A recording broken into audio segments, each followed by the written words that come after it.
Good evening दोस्तों, Shri Ram coaching classes में आपका स्वागत है। मैं शिवराज सिंह जाला।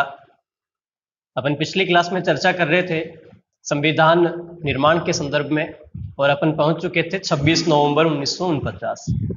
अपन ने देखा था पिछली क्लास में कि 26 नवंबर 1949 को संविधान पूर्ण रूप से बनकर तैयार हुआ, अंगीकृत हुआ, अधिनियमित हुआ, आत्मा अर्पित हुआ। उसके बाद अपन ने चर्चा की थी 24 जनवरी 1950। 24 जनवरी 1950 का जो समय था, या 24 जनवरी 1950 की अगर बात करें अपन, तो 24 जनवरी 1950 को संविधान सभा की अंतिम बैठक का आयोजन किया गया था। 24 जनवरी 1950 को निर्विरोध रूप से भारत के राष्ट्रपति डॉक्टर राजेंद्र प्रसाद को निर्वाचित किया गया और इसी दिन संविधान सभा के 284 सदस्यों ने संविधान की 3 मूल प्रतियों पर हस्ताक्षर किए थे। हस्ताक्षर करने वाले सदस्यों में सर्वप्रथम तत्कालीन प्रधानमंत्री पंडित जवाहरलाल नेहरू ने संविधान सभा की प्रतियों पर हस्ताक्षर किए और सबसे अंत में हस्ताक्षर किए थे डॉक्टर राजेंद्र प्रसाद ने। राजस्थान की ओर से संविधान प्रति पर सर्वप्रथम हस्ताक्षर करने वाले व्यक्ति थे बलवंत सिंह मेहता, जो उदयपुर रियासत से मनोनीत थे। इसके बाद अपन ने देखा था कि 24 जनवरी 1950 को संविधान सभा को अंतरिम संसद बनाने की घोषणा की थी और उसके बाद अगली जो महत्वपूर्ण दिनांक थी वो थी 26 जनवरी 1950, जिसके बारे में आज अपन चर्चा करेंगे। अगली महत्वपूर्ण तारीख है अपनी 26 जनवरी 1950। 26 जनवरी 1950। 26 जनवरी 1950 की अगर बात करें तो 26 जनवरी 1950 एक महत्वपूर्ण दिनांक है और इस तारीख के दिन संविधान को प्रस्तावना सहित लागू किया था। 26 जनवरी 1950 की अगर बात करें तो 26 जनवरी 1950 के दिन भारतीय संविधान प्रस्तावना सहित लागू हुआ।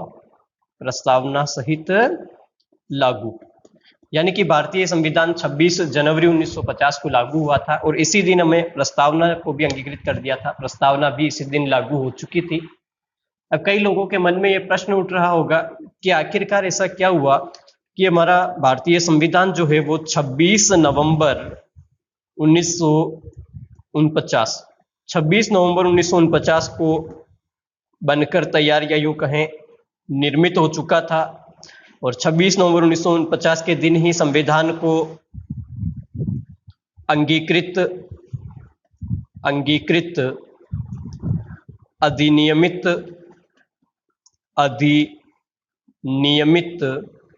और आत्मा अर्पित कर दिया था।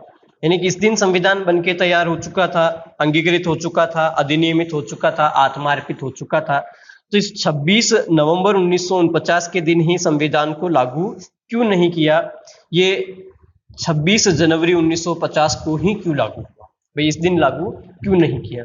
इसके पीछे एक महत्वपूर्ण घटना है जो आपको मैंने बताया था। जब राष्ट्रीय आंदोलन वाला पार्ट अपन देखते हैं या गांधी युग की अगर अपन बात करें तो गांधी युग के बाद या उस समय जो भारतीय राष्ट्रीय कांग्रेस के जो अधिवेशन हो रहे थे उनमें से एक महत्वपूर्ण अधिवेशन था और उस अधिवेशन का नाम था लाहौर अधिवेशन।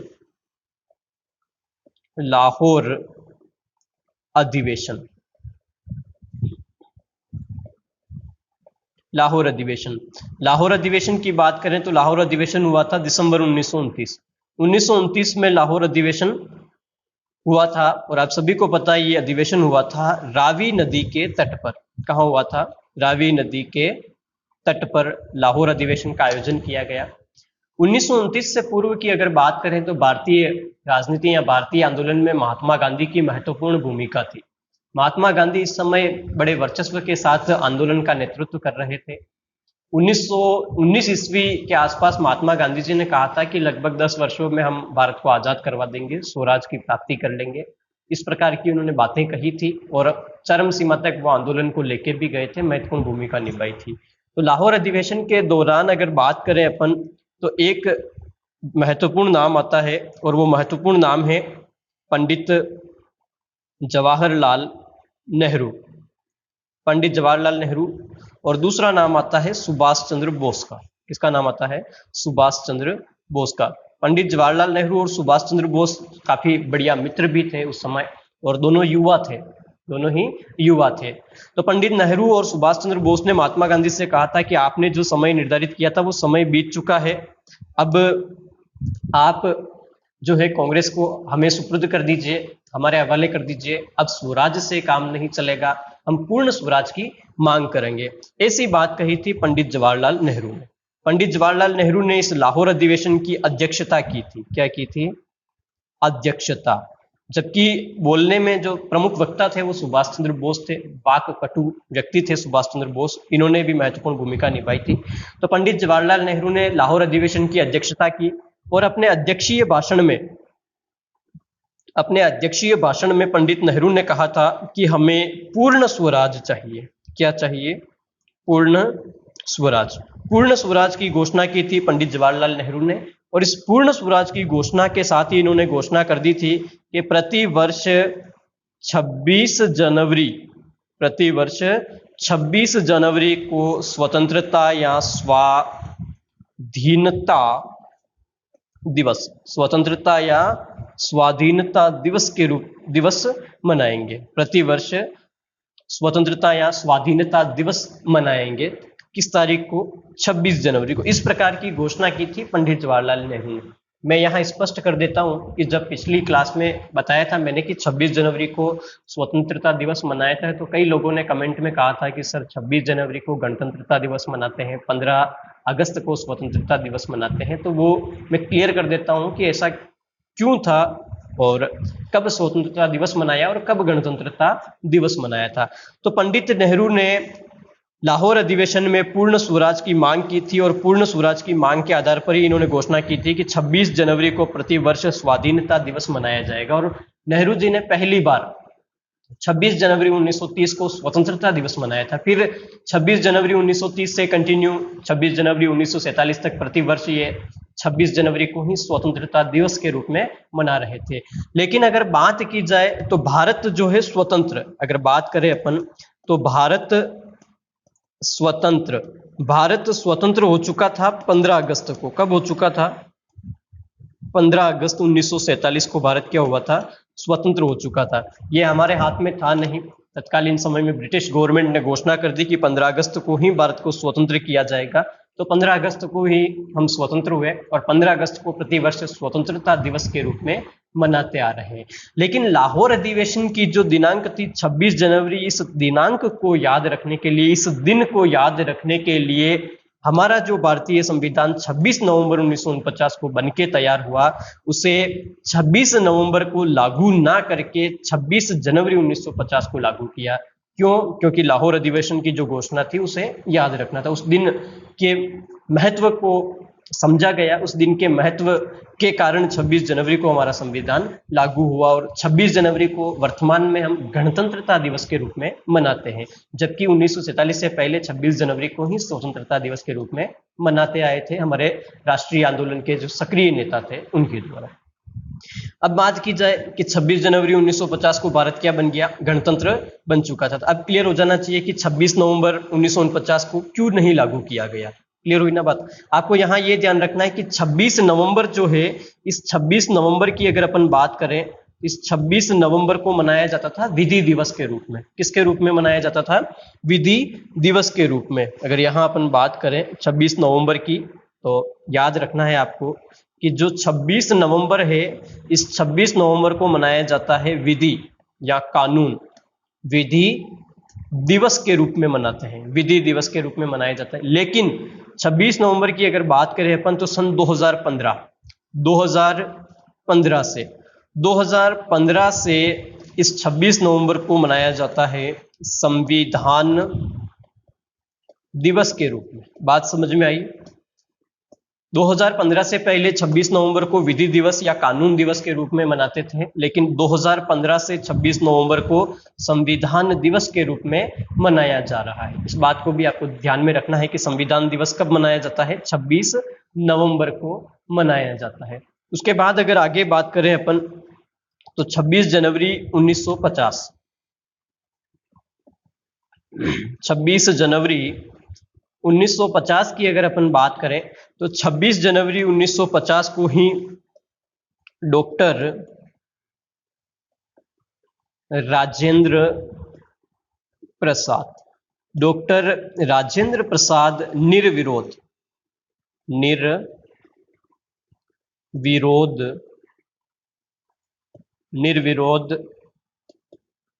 भारत के राष्ट्रपति निर्वाचित हुए। बात समझ में आई? 26 जनवरी 1950 के दिन ही डॉक्टर राजेंद्र प्रसाद जो है निर्विरोध भारत के राष्ट्रपति निर्वाचित हुए थे।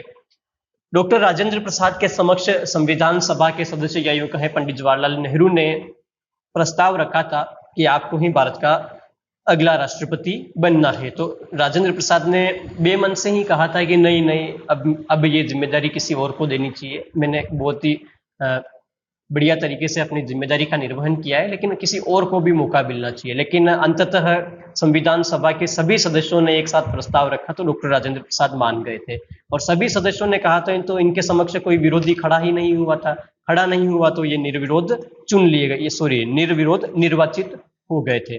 अब आपको ध्यान रखना है कि अगर किसी देश का शासक या यूं कहें सर्वे सर्वा जो है वो सामान्य जनता में से, किसमें से?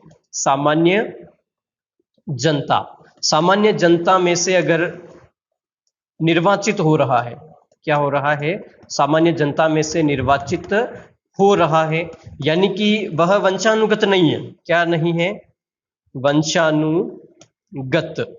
वंशानुगत नहीं है। अगर शासक वंशानुगत नहीं है और सामान्य जनता में से निर्वाचित हो रहा है तो वहां पर होगी गणतंत्रात्मक व्यवस्था। यानी कि जब राजेंद्र प्रसाद सामान्य जनता में से निर्वाचित हुए थे, वंशानुगत कोई परंपरा नहीं थी, तो इसी दिन भारत एक गणतंत्र राष्ट्र बना। क्या बना? गणतंत्र राष्ट्र बना। क्या बना? गणतंत्र राष्ट्र बना। आपको ध्यान रखना है कि भारत गणतंत्र कब बना? 26 जनवरी 1950 को गणतंत्र राष्ट्र बना। अब अगर आपसे यहां पर आगे बात की जाए कि जो गणतंत्रात्मक व्यवस्था है, कैसी व्यवस्था है? गणतंत्रात्मक व्यवस्था की अगर अपन बात करें तो गणतंत्रात्मक व्यवस्था भारत में अपनाई गई है फ्रांस से। कहां से अपनाई गई? फ्रांस। फ्रांस जो है, इस फ्रांस से गणतंत्रात्मक व्यवस्था अपनाई है। और अभी आप हाल ही के दिनों में देख रहे हो फ्रांस और भारत की जो संधियां हैं, मित्रता है, वो चरम पर है। और आपने अभी देखा होगा कि रफाल जो सौदा हुआ था, जिसमें से 5 रफाल अंबाला एयरबेस पर लैंडिंग कर चुके हैं। एक फाइटर प्लेन है। आपको ध्यान रखना है, रफाल फ्रांस से आए हैं और गणतंत्रात्मक व्यवस्था भी कहां से ली है? फ्रांस से ली गई है। क्लियर हुई बात?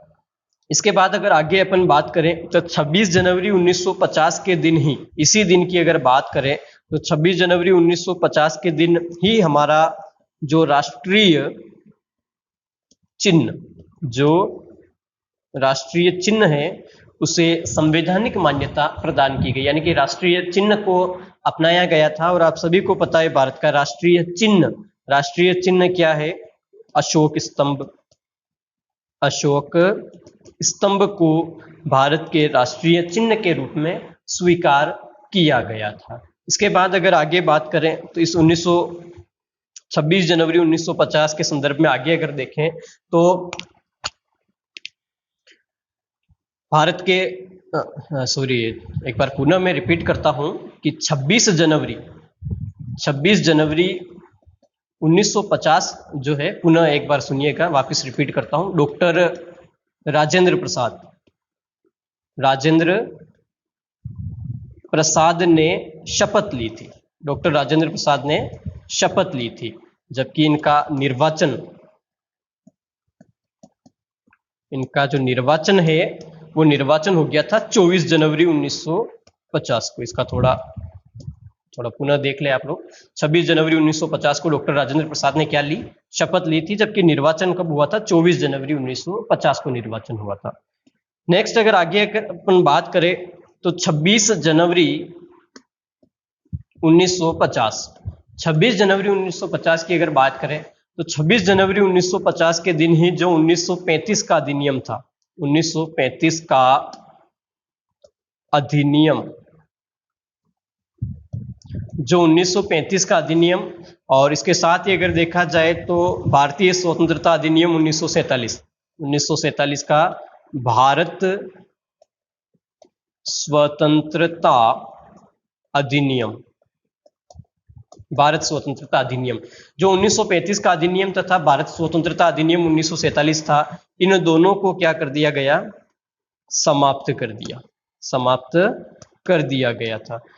जब संविधान का निर्माण हो रहा था उस समय बताया गया था कि जब तक भारत का संविधान लागू नहीं होता है तब तक 1935 के अधिनियम से शासन व्यवस्था का संचालन किया जाएगा।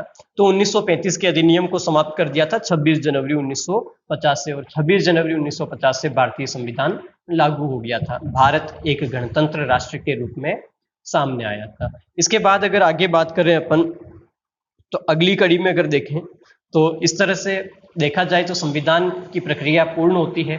संविधान पूर्ण रूप से लागू हो गया था, भारत एक गणतंत्र राष्ट्र बना। लेकिन कुछ महत्वपूर्ण बिंदु, कुछ फैक्ट हैं, उनके संदर्भ में अपन यहाँ चर्चा करते हैं।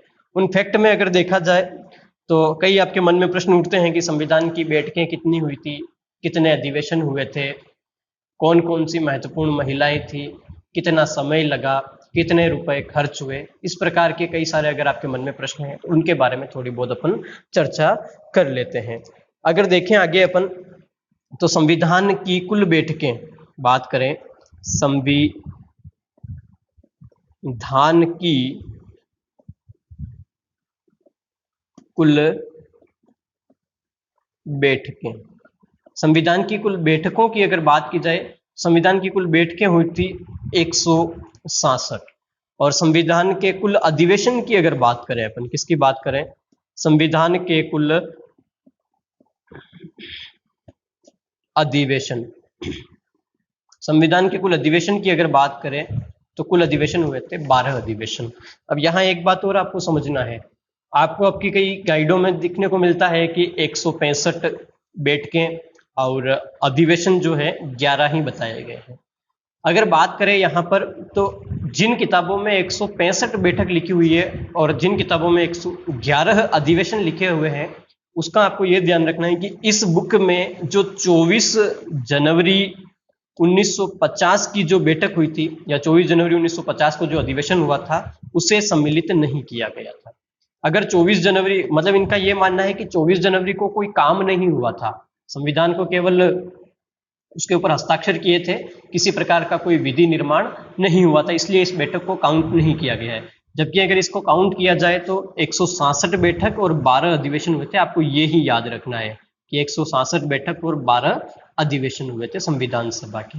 इसके बाद अगर आगे बात करें अपन, तो कुल खर्च की अगर बात करें तो लगभग 64 लाख रुपए भारतीय संविधान के निर्माण में खर्च हुए थे। उस समय 64 लाख रुपए खर्च हुए थे। और समय की अगर बात करें तो कितना समय लगा था, तो संविधान सभा ने 2 वर्ष 11 माह 18 दिन, लगभग 3 वर्ष, 2 वर्ष 11 माह 18 दिन के कार्यकाल के दौरान भारतीय संविधान को निर्मित किया था। बहुत ही खूबसूरत तरीके से निर्मित हुआ था।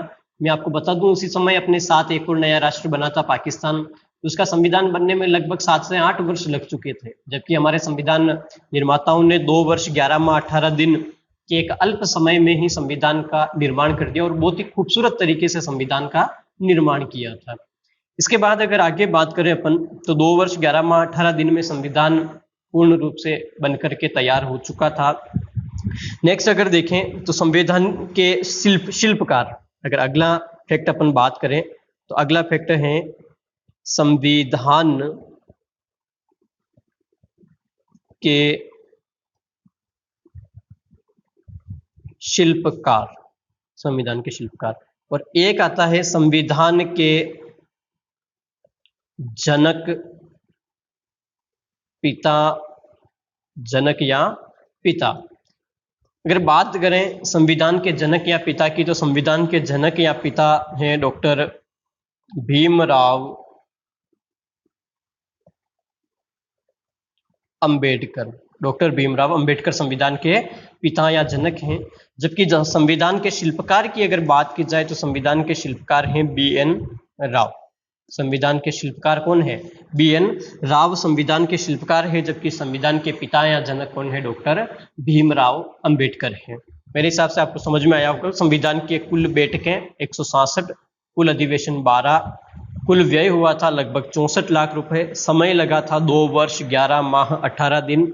संविधान के शिल्पकार हैं बी.एन. राव, जबकि संविधान के जनक कौन है? डॉक्टर भीमराव अंबेडकर। इसके बाद अगर आगे बात करें तो हमारे संविधान निर्माताओं ने लगभग 60 देशों के, कितने? लगभग 60 देशों के संविधान का, लगभग 60 देशों के संविधान का अध्ययन किया था। कितने? 60 देशों के संविधान का अध्ययन करने के बाद भारतीय संविधान का निर्माण हुआ था।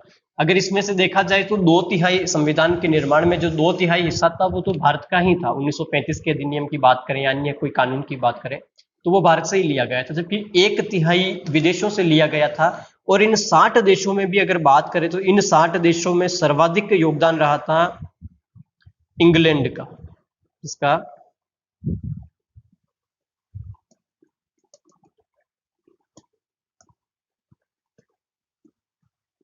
इंग्लैंड का, इंग्लैंड 60 देशों के संविधान का अध्ययन किया, जिसमें सर्वाधिक भाग अगर किसी देश से लिया तो वो इंग्लैंड से लिया गया है।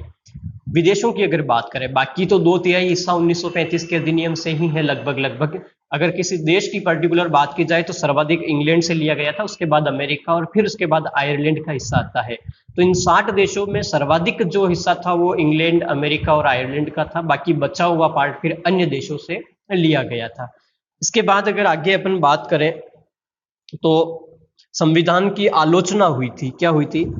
संविधान की आलोचना। संविधान के निर्माण के बाद भी संविधान की आलोचना की गई थी।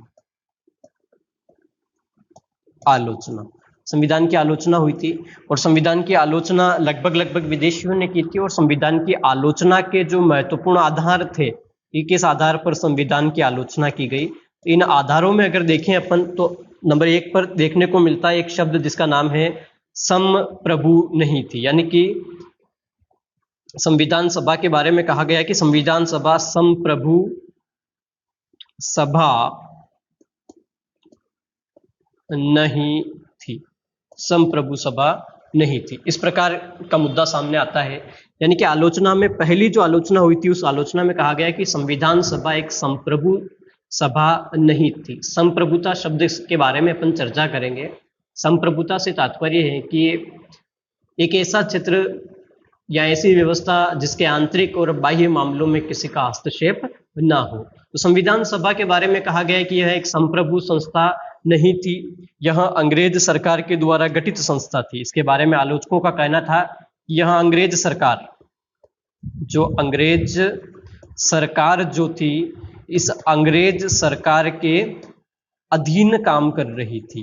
कहा कि भाई संविधान सभा का गठन कैबिनेट मिशन योजना के तहत हुआ था और अंग्रेजों के द्वारा जिस प्रकार से संविधान सभा के सदस्यों को निर्देश दिया जा रहा था उसके आधार पर संविधान सभा कार्य कर रही थी और उसने उसी प्रकार संविधान का निर्माण किया। यहाँ स्पष्ट कर देना चाहता हूँ मैं आपको कि यह आलोचना केवल एक मिथ्या है, सही नहीं है। आप सभी को पता होना चाहिए भारतीय संविधान का निर्माण 60 देशों के गहन अध्ययन से हुआ है। 60 देशों के संविधान का गहन अध्ययन करने के बाद संविधान का निर्माण किया गया था। ऐसे ही अंग्रेजों के अधीन रहकर के संविधान का निर्माण नहीं हुआ था। हाँ, उस समय उनका शासन था, उनका सभा के ऊपर नियंत्रण था, लेकिन जो कानून बने थे वो भारतीय हितों को ध्यान में रखकर ही बनाए गए थे। इसके बाद अगर दूसरी आलोचना अगर देखा जाए तो दूसरी आलोचना में कहा गया है कि जन निर्वाचित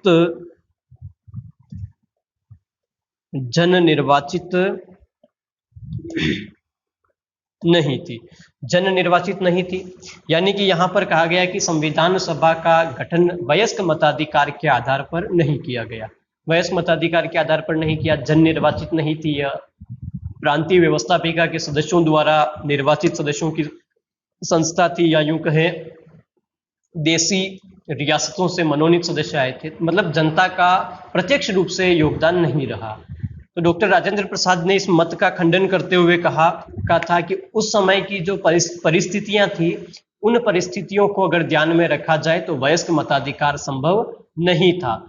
लेकिन रियासतों से जो 93 सदस्य आए हैं वो प्रजामंडल का नेतृत्व कर रहे थे, और प्रजामंडल का जो गठन हुआ था वो जन भागीदारी के आधार पर हुआ था। उदाहरण के तौर पर अगर देखा जाए तो बलवंत सिंह मेहता, जय नारायण व्यास, हीरालाल शास्त्री ये राजस्थान से गए थे, और सभी माणिक्यलाल वर्मा सभी प्रजामंडल से जुड़े हुए थे। तो राजेंद्र प्रसाद ने इस बात का खंडन किया था कि ऐसी कोई बात नहीं है, जनता के हितों को ध्यान में रख करके ही संविधान का निर्माण किया, चाहे प्रत्यक्ष ना हो लेकिन अप्रत्यक्ष रूप से जनता की भागीदारी ही थी। उसके बाद अगर देखा जाए तो इसमें कहा गया कि एक समुदाय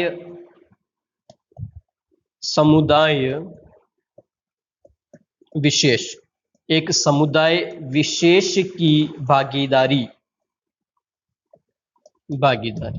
एक समुदाय विशेष की भागीदारी की बात की गई है कि समुदाय विशेष की भागीदारी या एक ही समुदाय के वर्ग या एक ही समुदाय के लोगों द्वारा संविधान सभा का गठन या संविधान का निर्माण किया गया। इस प्रकार की आलोचना लगभग विदेशियों के द्वारा ही की गई थी। और समुदाय विशेष में उन्होंने कहा था कि केवल ब्राह्मणों की संस्था है। कई जगह हिंदू शब्द का भी प्रयोग हुआ था कि केवल हिंदुओं की संस्था है। तो आपको यहाँ स्पष्ट हो जाना चाहिए कि केवल एक ही समुदाय नहीं था, अलग अलग समुदाय के लोग सम्मिलित थे, जिसमें अगर बात करें तो स्टार्टिंग में 73 सदस्य तो मुस्लिम लीग से ही थे, बाद में विभाजन हुआ वो बात अलग है, लेकिन एक ही समुदाय विशेष की ये सभा नहीं थी। इस प्रकार से संविधान की कई सारी आलोचनाएं हुई थी। इन आलोचनाओं में अगर कुछ महत्वपूर्ण व्यक्तियों के वक्तव्य की अगर बात करें तो एक व्यक्ति हुआ था जिसका नाम है चर्चिल महोदय। चर्चिल महोदय की अगर बात करें तो इन्होंने कहा था कि उच्च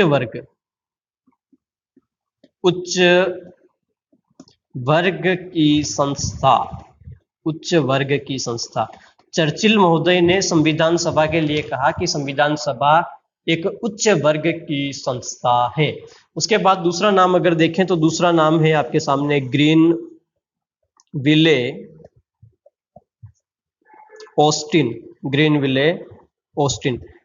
ऑस्टिन की बात करें तो ग्रीनविले ऑस्टिन ने कहा था कि एक दलीय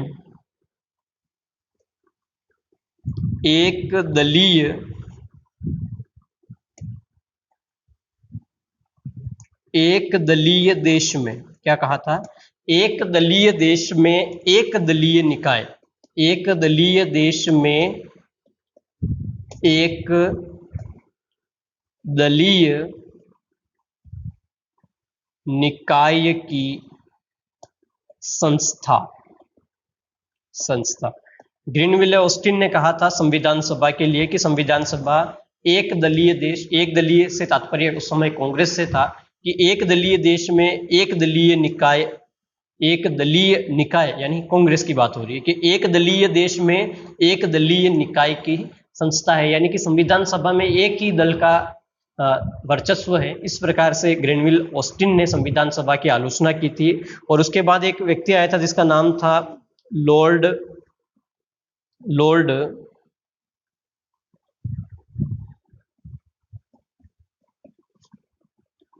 विस्काउंट साइमन। लॉर्ड विस्काउंट साइमन की अगर बात करें तो जिस प्रकार ये लोग अप्रत्यक्ष रूप से कह रहे थे, तो इस बात को लॉर्ड विस्काउंट साइमन ने स्पष्ट रूप से कह दिया कि संविधान सभा केवल हिंदुओं की सभा है। इसकी है केवल हिंदुओं की सभा है। लॉर्ड विस्काउंट साइमन ने स्पष्ट रूप से कह दिया था कि संविधान सभा क्या है? हिंदुओं की सभा है। क्लियर हुई बात? इस प्रकार से संविधान सभा की कुछ लोगों ने आलोचना की थी। इसके बाद अगर अपन आगे चर्चा करें तो आगे आता है कि संविधान सभा में महिलाओं की भूमिका। संविधान सभा में महिलाओं की भूमिका। संविधान सभा में महिलाओं की क्या भूमिका रही थी? पहला बिंदु। और दूसरे बिंदु की अगर बात करें तो संविधान के प्रमुख स्रोत।